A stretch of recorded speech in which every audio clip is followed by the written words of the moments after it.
Am I audible? Check one last check and we'll go live. Yes, am I audible? Clear, right? Okay, fine. So good evening all. On behalf of all the members of Royals Foundation, I welcome you all to this webinar titled Health and Wellbeing in Times of COVID-19, presented by Dr. Mario Anthony and organized by Royals Foundation. Our confirmed presenter, Dr. Anand, is not able to join us today due to an unavoidable last-minute inconvenience. Before we start the presentation, I would like to brief you on today's presenter, Dr. Mario Anthony, who hails from Kollam. Dr. Mario completed his MBBS from Pushpagiri Medical College in Kerala and is specialized in emergency medicine and currently employed with Fortis Hospital, Mumbai. He's also been a frontline COVID worker since COVID early stages in Mumbai. On behalf of all my fellow executive committee members and members of Royals Foundation, I extend a hearty welcome to our dear Dr. Mario, who has accepted our invite on a short notice to present this webinar on health and well-being in times of COVID-19. Once again, on behalf of our President, Advocate Bijitas Khan, and our dear members of Royals Foundation, I welcome you all to this webinar. After the presentation by Dr., we'll be having a Q&A session. Those of you interested can type your questions in the chat box, and Dr. Mario will address your queries. Also, if you would like to interact with the doctor and ask him in person, you can wave at press the click on the wave button, and our IT guy will unmute you and you can ask the question. Now I hand over to Dr. Mario to start his presentation. Good evening, one and all. Namaskar, എല്ലാവർക്കും. എൻ്റെ പേര് doctor Mario Antony. ഈ ഒരു അവസരം തന്നതിന് royal ഫൗണ്ടേഷൻസിനെ very happy thanks. പിന്നെ ഇതിന്റെ എല്ലാ ഓർഗനൈസേഴ്സിനും എല്ലാവർക്കും എൻ്റെ ഒരു താങ്ക്സ് അറിയിക്കുന്നു. ഇന്ന് ഒരു പെട്ടെന്നായിരുന്നു ഈ ഒരു ഷോർട്ട് നോട്ടീസിൽ എനിക്ക് ഇങ്ങനെ ഒരു ഇൻവിറ്റേഷൻ കിട്ടിയതും. ആക്ച്വലി നല്ല തിരക്കുള്ള സമയങ്ങളിൽ വന്നെങ്കിലും ഇങ്ങനൊരു റിക്വസ്റ്റ് വന്നപ്പം എനിക്കത് ഒരിക്കലും നിരസിക്കാൻ പറ്റിയില്ല. അതുകൊണ്ട് ഈ ഒരു കോവിഡ് സിറ്റുവേഷനിൽ നമുക്ക് എത്രമാത്രം ആളുകൾക്ക് പറഞ്ഞു കൊടുക്കാൻ പറ്റുന്ന കാര്യങ്ങളും എല്ലാം ഷെയർ ചെയ്യുക. മിസ്ഇൻഫർമേഷൻ ഉണ്ടെങ്കിൽ അത് മാറ്റി കൊടുക്കുക. കുറെ തെറ്റിദ്ധാരണകളുണ്ട്, പുതിയ അസുഖങ്ങൾ വരുന്നു. അപ്പൊ ഇതിനെ പറ്റി എല്ലാം ഒന്ന് അറിയിക്കുക. ഇത് എല്ലാ ഡോക്ടേഴ്സിന്റെയും ഫ്രണ്ട് ലൈൻ ഹെൽത്ത് വർക്കേഴ്സിന്റെയും ഡ്യൂട്ടിയും റെസ്പോൺസിബിലിറ്റിയും തന്നെയാണ്. അതിനാൽ ഇങ്ങനെ ഒരു ഓപ്പർച്യൂണിറ്റി കിട്ടിയപ്പം അത് സ്വീകരിക്കുകയും നിങ്ങളുടെ മുന്നിലേക്ക് വരാൻ പറ്റിയതിന് എല്ലാ ഓർഗനൈസേഴ്സിനെയും ഞാൻ താങ്ക്യും ചെയ്യുന്നു. ഞാൻ ബേസിക്കലി കൊല്ലത്ത് നിന്നാണ്. എൻ്റെ വീട് കാവനാടാണ്. മാരീഡാണ്. ഇപ്പോൾ 3 വർഷമായിട്ട് മുംബൈയിൽ ഫോർട്ടിസ് ഹോസ്പിറ്റലിൽ വർക്ക് ചെയ്യുന്നു, എമർജൻസി മെഡിസിൻ ഡിപ്പാർട്ട്മെന്റിൽ. ഈ ഒരു പാൻഡമിക് അല്ലെങ്കിൽ ഈ ഒരു അസുഖം സ്റ്റാർട്ട് ചെയ്ത് COVID-19 സ്റ്റാർട്ട് ചെയ്ത അന്ന് മുതൽ ഫസ്റ്റ് ഡേ മുതൽ ഇന്നും അനേക പേഷ്യൻസിനെയും കോവിഡ് പേഷ്യൻസിനെയും കാണുകയും റീസസിറ്റേഷനിലും അതായത് എമർജൻസി സിറ്റുവേഷനിൽ വരുമ്പം അവരെ വെന്റിലേറ്ററിലേക്ക് ഇടാൻ വേണ്ടിയും എല്ലാം ചെയ്യുന്ന ഒരു ഡിപ്പാർട്ട്മെന്റ് വർക്ക് ചെയ്യാണ്. അതിനാൽ ഒരുപാട് പ്രസന്റേഷൻസ്, അതായത് ഓരോ അസുഖങ്ങൾ കാണുവാനും ഓരോ രീതികൾ വരുന്ന, അതായത് ഇപ്പോഴത്തെ പുതിയ ബ്ലാക്ക് ഫംഗസ് ഉൾപ്പെടെയുള്ള അനേക അസുഖങ്ങൾ ഡെയിലി കാണുന്ന ഒരു വ്യക്തി എന്ന നിലയിൽ എനിക്ക് പറ്റുന്ന എൻ്റെ ഇൻഫർമേഷൻ എല്ലാം നിങ്ങൾക്ക് ഷെയർ ചെയ്യാൻ വേണ്ടിയാണ് ഇന്ന് ഞാൻ വന്നിരിക്കുന്നത്. കൂടുതൽ ഡിലേ ചെയ്യുന്നില്ല, ഞാൻ ടോപ്പിക്കിലേക്ക് കടക്കാം. ഇന്ന് ഞാൻ സംസാരിക്കാൻ വന്നിരിക്കുന്നത് COVID-19 അസുഖത്തിനെ പറ്റിയാണ്. അതും അതിനെ നമുക്ക് എങ്ങനെ പ്രിവെന്റ് ചെയ്യാം, എങ്ങനെ ഒരു നമുക്ക് ഇതിനെ ഒരു പ്രിവെൻഷൻ മെത്തേഡ്സ് എന്തൊക്കെയാണ്, നമുക്ക് എന്തൊക്കെ അവോയ്ഡ് ചെയ്യാൻ പറ്റും, ഇപ്പൊ വന്നു കഴിഞ്ഞാൽ നമ്മൾ എന്തൊക്കെ ചെയ്യണം, അല്ലെങ്കിൽ എപ്പോ ഹോസ്പിറ്റലിൽ പോകണം, എന്ത് ഡോക്ടറിനെ എപ്പോ മീറ്റ് ചെയ്യണം, അല്ലെങ്കിൽ എന്തൊക്കെ കോംപ്ലിക്കേഷൻ വരാം, ഇതിനെ പറ്റിയൊക്കെ സംസാരിക്കാനാണ് ഞാൻ ആഗ്രഹിക്കുന്നത്. ആദ്യമായി COVID-19 അസുഖം ഒരു വൈറൽ അസുഖം തന്നെയാണ്. ചൈനയിൽ നിന്ന് സ്റ്റാർട്ട് ചെയ്തു. അതിപ്പം അറ്റ് പ്രസന്റ് നമ്മൾ എൻറ്റയർ വേൾഡിനെ എഫക്ട് ചെയ്തിരിക്കുന്നു. അതിനാൽ ആണ് ഒരു പാൻഡമിക് എന്ന ടേം അവർ ഉപയോഗിച്ചിരുന്നത്. ഇപ്പോ പറയുകയാണെങ്കിൽ COVID-19 ഇന്ത്യയിൽ ഒരു സെക്കൻഡ് വേവ് നടക്കുകയാണ് അല്ലെ. കഴിഞ്ഞ വർഷം 1 lakh ക്രോസ്, കഴിഞ്ഞ 2020 ഫസ്റ്റ് വേവിൽ 1 lakh പോലും ക്രോസ് ചെയ്യാതിരുന്ന 96,000+ വന്ന് നിന്നിരുന്ന ഒരു കോവിഡ് ഇപ്പം ലാക്സിലാണ് ഇപ്പൊ നമ്മുടെ കൺട്രിയിലെ എണ്ണം ഇരിക്കുന്നത്. അപ്പോ ഈ ഒരു സമയത്ത് നമ്മുടെ അതായത് നമ്മൾ ആദ്യം വിചാരിച്ചിരുന്നു ഓക്കെ നമ്മൾ തീരാറായി, അസുഖം എല്ലാം മാറി, ഇനിയിപ്പം വാക്സിനേഷൻ എത്തി, വാക്സിനേഷൻ വന്നു കഴിഞ്ഞപ്പോഴത്തേക്കും ഇനി അസുഖം എല്ലാം കുറയും എന്ന് വിചാരിച്ചിരുന്ന ഒരു കാലഘട്ടത്തിലാണ് സെക്കൻഡ് പീക്ക് വന്നിരിക്കുന്നത്. ഈ സെക്കൻഡ് പീക്ക് ഫസ്റ്റ് വീക്കിനെ കാട്ടി മോർ ഡെഡ്ലിയർ ആയിരുന്നു. കാരണം ഇപ്പം കേരളത്തിൽ എൻ്റെ ഒരു പേഴ്സണൽ അനുഭവം ഷെയർ ചെയ്യാണ്. എനിക്ക് അറിയാവുന്ന എൻ്റെ ഫാമിലി മെമ്പർ തന്നെയാണ് ഈ ഇടയ്ക്കും കേരളത്തിൽ തന്നെ മരിക്കാനിടയായി. കാരണം ബെഡുകളുടെ കുറവ് കാരണം, ഓക്സിജൻ സമയത്ത് ലഭിക്കാതിരുന്ന കാരണം ഈ ഇടയ്ക്ക് മരണപ്പെടുകയും ചെയ്തു. അപ്പോ ഈ ഒരു സിറ്റുവേഷൻ നമുക്ക് എങ്ങനെ ഹാൻഡിൽ ചെയ്യുക, അല്ലെങ്കിൽ നമുക്ക് എന്താണ് ഈ അസുഖത്തിന്റെ ഒരു പ്രത്യേകത, അതെല്ലാം ഒന്ന് മിക്കവർക്കും ന്യൂസുകളിലും എല്ലാം അറിയാവുന്നതായിരിക്കും. പക്ഷെ ചില മിത്തുകളും തെറ്റിദ്ധാരണകളും ഒക്കെ ഇരിക്കെ അതൊക്കെ ഒന്ന് ഡീമിസ്റ്റിഫൈ ചെയ്യാനും ഒക്കെയാണ് ഞാൻ ആഗ്രഹിക്കുന്നത്. ആദ്യമായി COVID-19 എങ്ങനെ പകരും? നമുക്ക് എയർബോൺ ഡിസീസ് ആണ്, ഡ്രോപ്ലെറ്റ് അല്ലെങ്കിൽ എയർബോൺ. WHO അങ്ങനെ അവസാനം പ്രഖ്യാപിക്കുകയും ചെയ്തു അത് എയർബോൺ ആണ്. ഇനി അതിനാൽ നമുക്ക് ഇത് ക്ലോസ് കോണ്ടാക്ട് വന്നു കഴിഞ്ഞാൽ ഇത് പകരാനുള്ള സാധ്യത കൂടുതലാണ്. ഇനി ഇതൊരു ഡെഡ്ലി ഡിസീസ് ആണോ എന്ന് ചോദിച്ചു കഴിഞ്ഞാൽ അല്ലെന്ന് തന്നെ ഞാൻ പറയും. No, it is not a deadly disease. ഒരിക്കലും ഒരു ഡെഡ്ലി ഡിസീസ് അല്ല. ഇതൊരു ഫ്ലൂ, നമ്മുടെ ഇൻഫ്ലുവൻസ പോലെ ഉള്ള ഫ്ലൂ ഡിസീസ് ആണ്. പക്ഷെ ഈ ഡെഡ്ലി ആകാൻ കാരണം ഇതിന്റെ മേജർ കോംപ്ലിക്കേഷൻസ് ആണ്. വന്നു കഴിഞ്ഞാൽ പ്രോപ്പർ ട്രീറ്റ്മെന്റ് ചെയ്തില്ലെങ്കിൽ വരുന്ന കോംപ്ലിക്കേഷൻസ് ആണ് മേജർ മോർട്ടാലിറ്റി അല്ലെങ്കിൽ മരണം സംഭവിക്കാനുള്ള കാരണം കോസ് ചെയ്യുന്നത്. അതിനാൽ ഒന്ന് മനസ്സിലാക്കേണ്ടത്, അപ്പം ഇത് എന്തൊക്കെ സിംറ്റംസ് ആണ് നമുക്ക് COVID-19 സസ്പെക്ട് ചെയ്യുന്നത്? മെയിൻലി പറയുകയാണെങ്കിൽ കുറെ അധികം സിംറ്റംസ് ഉണ്ട്. ചിലപ്പം ചില സംശയം ചോദിക്കുന്നതാണ്, പനി ഉണ്ടെങ്കിൽ മാത്രമേ കോവിഡ് ഉള്ളൂ. അല്ല, പനി മാത്രം അല്ല, ചുമ ഉണ്ടാകാം, മൂക്കൊലിപ്പ്, തൊണ്ടവേദന, loose motion, loss of taste അല്ലെങ്കിൽ സ്മെല്ലോ ടേസ്റ്റോ ഇല്ലായ്മ, ഇത് പിന്നെ നെഞ്ചുവേദന, ശ്വാസമുട്ടല്, പറയുകയാണെങ്കിൽ കണ്ണിന് ചുവപ്പ്, ഐ റെഡ്നെസ് എന്ന് പറയും. ഓക്കെ, അപ്പൊ കൺജഷൻ, ഇങ്ങനെയുള്ള കാര്യങ്ങളിലെല്ലാം സിംറ്റംസ് ആണ്. ഇനി മൂക്കൊലിപ്പ് മാത്രം ഉള്ളപ്പോൾ കോവിഡ് ആയിരിക്കാമോ? യെസ്, ആയിരിക്കാം. ലൂസ് മോഷൻ മാത്രം ഉള്ളപ്പോൾ കോവിഡ് ആയിരിക്കുമോ? യെസ്. അപ്പം ഇനീഷ്യലി നമ്മൾ കാണുന്ന ഒരു പ്രസന്റേഷൻ, ഒരു ആദ്യം ലൂസ് മോഷൻ വന്ന് 2-3 ദിവസം കഴിയുമ്പോൾ ഫീവർ വരുന്ന ഒരു പ്രസന്റേഷൻ ഉണ്ട്. ചിലർക്ക് ആദ്യം ഒരു ചുമയായിരിക്കും, അത് മാത്രമേ കാണൂ. ചിലർക്ക് തലവേദന മാത്രമായിരിക്കും, ചിലർക്ക് ബോഡി പെയിൻ മാത്രമേ കാണൂ, സിവിയർ ഹെഡേക്ക് മാത്രം. ഇതൊക്കെയാണ് യൂഷ്വൽ പ്രസന്റേഷൻ. അപ്പം നമ്മൾ ഈ ഒരു സിംറ്റം നമുക്ക് ഫാമിലി മെമ്പേഴ്സിലോ ആർക്കെങ്കിലും നമുക്ക് ഈ ഒരു പാൻഡമിക് സമയത്ത് നോട്ടീസ് ചെയ്താൽ നമ്മൾ ആദ്യം ചെയ്യേണ്ടത് ഈ ഒരു ഡിസീസ് സ്ഥിരീകരിക്കാനാണ്. അത് ഡയഗ്നോസ് ചെയ്ത് നമുക്ക് ട്രീറ്റ്മെന്റ് എടുക്കാൻ ഉള്ള നെക്സ്റ്റ് സ്റ്റെപ്പിലേക്ക് നമ്മൾ നീങ്ങണം.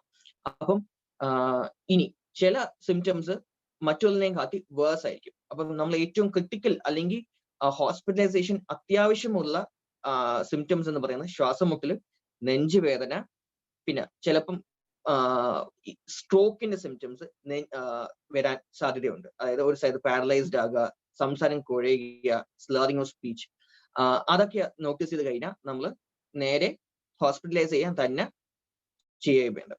ഇനി നമുക്ക് വീട്ടിൽ എന്തൊക്കെ ചെയ്യാം ഇതിന്? അപ്പം ഈ ഒരു പാൻഡമിക്കിൽ നമുക്ക് വേണ്ട 2 എക്യുപ്മെന്റ്സ് ആണ്. ഒരു തെർമോമീറ്റർ എല്ലാ വീടുകളിലും ആവശ്യമാണ്. അതുപോലെ തന്നെ ഒരു പൾസ് ഓക്സിമീറ്റർ. ആമസോണിലോ ഫ്ലിപ്കാർട്ടിലോ ഒക്കെ പൾസ് ഓക്സിമീറ്റർ കിട്ടും. നല്ല BPLന്റെ അല്ലെങ്കിൽ നല്ലൊരു ബ്രാൻഡിന്റെ പൾസ് ഓക്സിമീറ്റർ തന്നെ വാങ്ങിക്കുക. ചൈനീസ് പ്രൊഡക്ട്സ് ഇപ്പോൾ ധാരാളം ഉണ്ട്. അത് നോക്കാതെ, ചീപ്പ് സാധനങ്ങൾ നോക്കാതെ നല്ലൊരു പൾസ് ഓക്സിമീറ്റർ വീട്ടിൽ വെച്ചേക്കുക. കാരണം ഓക്സിജൻ അളവ് നോക്കുക ഇമ്പോർട്ടന്റ് ആണ് കോവിഡ് പോസിറ്റീവ് ആയി കഴിഞ്ഞാൽ. ഓക്കെ, അപ്പം ഇനി നമുക്ക് ഒരു സിറ്റുവേഷൻ എടുക്കാം. നമ്മളൊരു വീട്ടിൽ ഒരാള്, ഒരു 40 year old ആള്, മെയിൽ പേഷ്യന്റ് പോസിറ്റീവായി. ഇനിയിപ്പം ഈ ടെസ്റ്റ് നമുക്ക് സിംറ്റംസ് ഉണ്ടായിരുന്നു, ടെസ്റ്റ് ചെയ്തു, അപ്പൊ പോസിറ്റീവായി. ഇനി എന്തൊക്കെ ചെയ്യണം അല്ലെ? അല്ലെങ്കിൽ ഇനി ബാക്കിയുള്ളവർ വീട്ടിലുള്ളവർ എന്തൊക്കെ ചെയ്യണം? ഈ ഒരു കാര്യങ്ങൾ മനസ്സിലാക്കാൻ വേണ്ടിയാണ് ഞാൻ പറഞ്ഞിരുന്ന തെർമോമീറ്ററും പൾസ് ഓക്സിമീറ്ററും ആവശ്യം. അപ്പം എല്ലാ 4 മണിക്കൂർ കൂടുമ്പോഴും വീടുകളിൽ മോണിറ്റർ ചെയ്യാൻ ഒരു പേഷ്യന്റിനെ അഡ്വൈസ് ചെയ്യുകയാണെങ്കിൽ ആ പേഷ്യന്റിന്റെ തെർമോമീറ്ററും പൾസ് ഓക്സിമീറ്ററും ഉപയോഗിച്ച് ടെമ്പറേച്ചറും ഓക്സിജൻ ലെവലും എല്ലാ 4 മണിക്കൂറും നമ്മൾ പേപ്പറിലോ ബുക്കിലോ ചാർട്ട് ചെയ്യുക. ഇനി ഇതിൽ എന്തെങ്കിലും വ്യത്യാസം, അതായത് ഓക്സിജന്റെ അളവ് 95 താഴെ അല്ലെങ്കിൽ 94 താഴെ പോവുകയാണെങ്കിൽ അത് ആ പേഷ്യന്റിനെ ഹോസ്പിറ്റലിൽ അഡ്മിറ്റ് ചെയ്യേണ്ട ആവശ്യം മനസ്സിലാക്കുക. ടെമ്പറേച്ചർ നമുക്ക് എല്ലാ ദിവസവും 101ന്റെ മേളിൽ നമ്മൾ ടെമ്പറേച്ചർ നോട്ട് ചെയ്യാണ് അല്ലെങ്കിൽ കുറയുന്നേ ഇല്ല, ആ പേഷ്യന്റിനെ അഡ്മിറ്റ് ചെയ്യേണ്ട ആവശ്യം ഉണ്ട്. ഓക്കെ, അപ്പം ഈ ഒരു കാര്യം ഓർക്കുക. ഇനി കുറച്ചുകൂടി ഡീറ്റെയിൽസിലേക്ക് ഞാൻ പിന്നെ വരാം. അതിന് മുന്നേ നമുക്ക് ഇത് എങ്ങനെ പ്രിവെന്റ് ചെയ്യാം. ഇപ്പൊ prevention is better than cure. അപ്പം എങ്ങനെ പ്രിവെന്റ് ചെയ്യാമെന്നാണ് ആദ്യം നമ്മൾ മനസ്സിലാക്കേണ്ടത്. പ്രിവെൻഷന് നമ്മൾ ഏറ്റവും main, the only one and only thing is wearing a proper mask. Okay, mask ധരിക്കേണ്ട രീതി ഏറ്റവും നല്ല രീതിയിൽ ധരിക്കുക. അപ്പൊ എനിക്ക് ഡെമോൺസ്ട്രേറ്റ് ചെയ്യാൻ വേണ്ടി ഞാൻ ജസ്റ്റ് 2 മാസ്ക് എന്റെ കയ്യിലുണ്ട്. നമ്മുടെ ഇതാണ് സർജിക്കൽ 3-ply മാസ്ക്. ഓക്കെ, ചിലപ്പോ ഇതിപ്പം ഹോസ്പിറ്റലിൽ നിന്ന് ലഭിക്കുന്ന മാസ്കുകളാണ്, അല്ലെങ്കിൽ നമുക്ക് മെഡിക്കൽ സ്റ്റോറിൽ ലഭിക്കും. ഓക്കെ, ഇങ്ങനെയുള്ള മാസ്ക് ആണെങ്കിൽ ഇത് നമുക്ക് 2 എണ്ണം ധരിക്കുക. ഇവിടെ ഒരു ഫോൾഡ് ചെയ്യാൻ പറ്റുന്ന എൻഡ് ഉണ്ട്. ആ എൻഡ് നല്ല ടൈറ്റ് ആയിട്ട് തന്നെ മോൾഡ് ചെയ്ത് കെട്ടി വെക്കുക. ഓക്കെ, അപ്പം കഴിവതും ഈ ഏരിയാസ് നല്ല കവർ ചെയ്യുക. അപ്പൊ ഇതുപോലെ 2 എണ്ണം ധരിക്കാനാണ് നമ്മൾ ശ്രമിക്കേണ്ടത്. ഇനി ഇതിനെയും കാട്ടി ബെറ്റർ മാസ്ക് എപ്പോഴും പറയുന്നത് N95 മാസ്ക് ആണ്. ഇതാണ് ഇരിക്കുന്ന N95 മാസ്ക് ലഭിക്കും. ഓക്കെ, ഇതാണെങ്കിൽ നല്ല പ്രോപ്പർ സീൽ തരും. അല്ലാതെ തുണി മാസ്കുകളോ അല്ലെങ്കിൽ ഹാൻഡ്കർച്ചീഫ് കെട്ടുകയോ അതൊന്നും ഒരു പ്രൊട്ടക്റ്റീവ് ലെയർ നമുക്ക് തരുന്നില്ല. അതിനാൽ അത് ധരിക്കാനുള്ള ശ്രമവും നമ്മൾ അവോയ്ഡ് ചെയ്യുക. ഓൾസോ ചിലപ്പോൾ ഇതാണ് N95 മാസ്ക് വിത്ത് വാൽവ് വരും. ഇവിടെ ഒരു വട്ടം പോലെ അല്ലെങ്കിൽ സ്ക്വയർ ഒരു ഡിവൈസ് വെച്ച്, അത് റെസ്പിറേറ്ററി മാസ്ക് എന്ന് പറയും. ആ മാസ്കും ഒരു പ്രൊട്ടക്ഷൻ നമുക്ക് തരത്തില്ല. അത് ഈസ് ഓഫ് റെസ്പിറേഷന് വേണ്ടി മാത്രം വെക്കുന്നതാണ്. അപ്പൊ എങ്ങനെ ഈ ഒരു മാസ്ക് വെക്കുകയാണെങ്കിൽ എപ്പോഴും ചെയ്യേണ്ട രീതികൾ, ആദ്യം നമ്മൾ ഒരിക്കലും മാസ്കിന്റെ അകത്തോ പുറത്തോ തുറരുത്. ഇങ്ങനെ വെച്ച് കഴിഞ്ഞിട്ട് ഇവിടെ നല്ല സീൽ ചെയ്യുക, ടൈറ്റൻ ചെയ്യുക, ബാക്കിലോട്ടും ടൈറ്റ് ചെയ്യുക, എന്നിട്ട് ചെക്ക് ചെയ്യുക. ഇങ്ങനെ പിടിച്ച് ഊതുമ്പോൾ ഇവിടെ നിന്നും എയർ ലീക്ക് വരാൻ പാടില്ല. എന്നാൽ മാത്രമേ ഇത് സേഫ് അല്ലെങ്കിൽ നമുക്ക് സെക്യൂർ എയർ നമുക്ക് ബ്രീത്ത് ചെയ്യാൻ നമുക്ക് സേഫ്റ്റി 95% ഓഫ് വൈറസ് നമുക്ക് പ്രൊട്ടക്ഷൻ നമുക്ക് തരുന്നുണ്ട്. ഇനി റിമൂവലാണ് ഏറ്റവും ഇമ്പോർട്ടൻറ്റ്. ഇനി ഈ മാസ്കിന്റെ ഒരു ഭാഗത്തും നമ്മൾ തൊടാൻ പാടില്ലുള്ളതല്ല. ഇതെല്ലാം കണ്ടാമിനേറ്റഡ് ആണ് മനസ്സിലാക്കുക. അപ്പൊ നമ്മൾ റിമൂവ് ചെയ്യുമ്പോൾ ശ്രദ്ധിക്കുക, ബാക്കിലത്തെ ഇത് ഇങ്ങനെ എടുക്കുക, ലൂസൺ ചെയ്യുക, രണ്ടാമത്തത് ഇങ്ങനെ എടുക്കുക, ഇങ്ങനെ എടുക്കുക, മാറ്റുക. അപ്പൊ ഇത് ഈ രീതിയിലെ മാസ്ക് വീട്ടുകളിൽ ഇപ്പൊ നമ്മൾ സാധാ മാസ്ക് ഉപയോഗിക്കുകയാണെങ്കിൽ പോലും, ഇതിന്റെ ആണെങ്കിൽ പോലും നമ്മൾ ഒരിക്കലും ഇവിടെ പിന്നെ രണ്ടാമത് തൊടാൻ പാടില്ല, ഉള്ളതല്ല. ഇനി അറിയാതെ തൊട്ട് പോയാൽ നമുക്ക് ചിലപ്പോൾ ചൊറിയുമ്പം ചിലവർ നമ്മൾ കാണുന്നതാണ് ഇങ്ങനെ ഈ മാസ്ക് വെച്ച് ഇങ്ങനെയൊക്കെ ചെയ്യുന്നത്. അത് ചെയ്യരുത്. കാരണം ഇത് നമ്മുടെ കൈകൾ കണ്ടാമിനേറ്റ് ചെയ്യുകയും വീണ്ടും നമ്മൾ ചിലപ്പോൾ കണ്ണ് ചൊറിയുകയോ ഒക്കെ ചെയ്യുമ്പോൾ ഈ വൈറസ് നമ്മുടെ ശരീരത്തിൽ കയറാനുള്ള സാധ്യത ഉണ്ട്. ജസ്റ്റ് 1 minute, എനിക്കൊരു ഫോൺ കോൾ വരുന്നു. 1 minute ഹോൾഡ് ചെയ്യണേ, സോറി.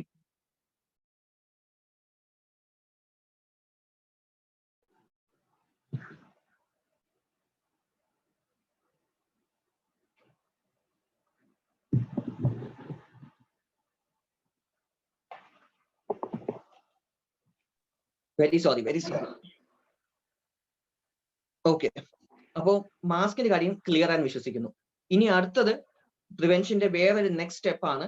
നിങ്ങൾ സാനിറ്റൈസറുകൾ ഉപയോഗിക്കുന്നു, എല്ലാം ചെയ്യുന്നു. അപ്പൊ സാനിറ്റൈസിങ് നമ്മൾ റെഗുലർലി ഹാൻഡ് സാനിറ്റൈസ് ചെയ്യുക. ഇനി ഏറ്റവും ബെസ്റ്റ് മെത്തേഡ് സാനിറ്റൈസ് ചെയ്യല്ല, നമ്മൾ റെഗുലർ സോപ്പ് ആൻഡ് വാട്ടർ, സോപ്പും വെള്ളം ഉപയോഗിച്ച് കൈ കഴുകാനാണ് ഏറ്റവും ഇമ്പോർട്ടന്റ് ആയിട്ട് നിങ്ങൾ ശ്രദ്ധിക്കേണ്ട കാര്യം. മാക്സിമം സോപ്പും വെള്ളം ഉപയോഗിച്ച് കൈ കഴുകുക. ഇല്ല നമ്മൾ പുറത്താണെങ്കിൽ സാനിറ്റൈസർ നമുക്ക് ഉപയോഗിക്കുക റെഗുലർ. ഇപ്പൊ നമ്മൾ ഏതെങ്കിലും സർഫസിൽ സപ്പോസ് ലിഫ്റ്റിന്റെ ബട്ടൺ സ്വിച്ചിൽ തൊടുകയോ അല്ലെങ്കിൽ അങ്ങനെ റെയിലിങ്സ് പിടിക്കുകയോ എല്ലാം ചെയ്ത് കഴിഞ്ഞാൽ നമ്മൾ സാനിറ്റൈസ് ചെയ്യാൻ ശ്രമിക്കുക. കഴിക്കുന്നതിന് മുന്നേ ഒക്കെ സാനിറ്റൈസ് ചെയ്യാൻ ശ്രമിക്കുക. പിന്നെ 3 കാര്യങ്ങൾ അവോയ്ഡ് ചെയ്യണം. 3 C's എന്ന് ഓർത്താൽ 3 C മതി. ഒന്ന് ക്രൗഡിങ്, അതായത് ആൾക്കൂട്ടം അവോയ്ഡ് ചെയ്യുക. Close contact, very close contact avoid ചെയ്യുക. അപ്പം എല്ലായിടത്തും സംസാരിക്കുമ്പോൾ 1 മീറ്റർ അകലം പാലിക്കാൻ ശ്രമിക്കുക. നെക്സ്റ്റ് ഇസ് ക്ലോസ് കോണ്ടാക്ട് പറഞ്ഞു, ക്രൗഡിങ് പറഞ്ഞു. ഇനി നമ്മള് ഇത് sorry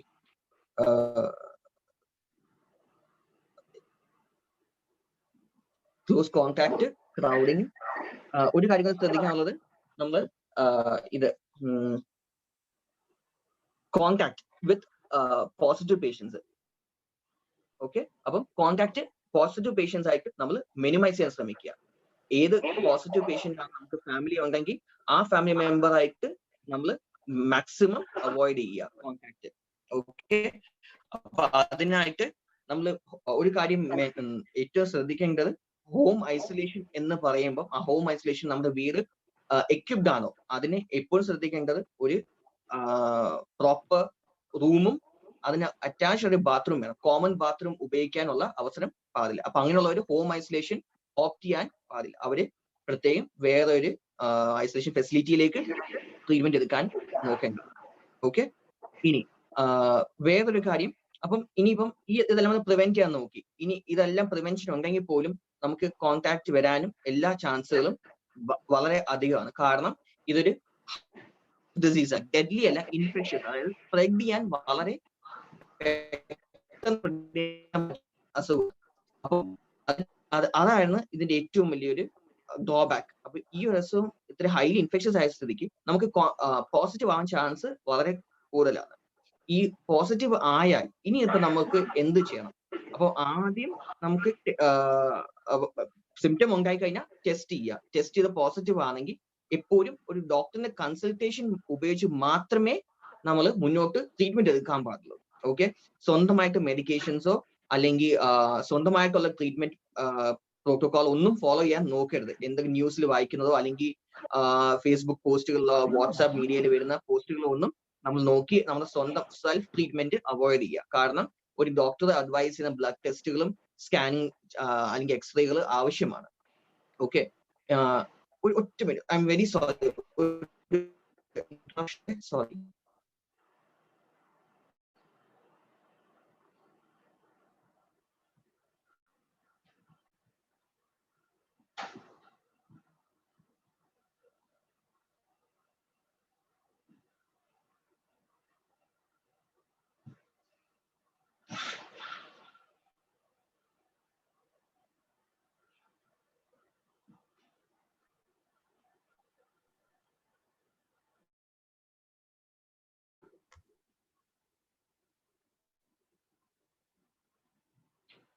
Doctor, you're muted.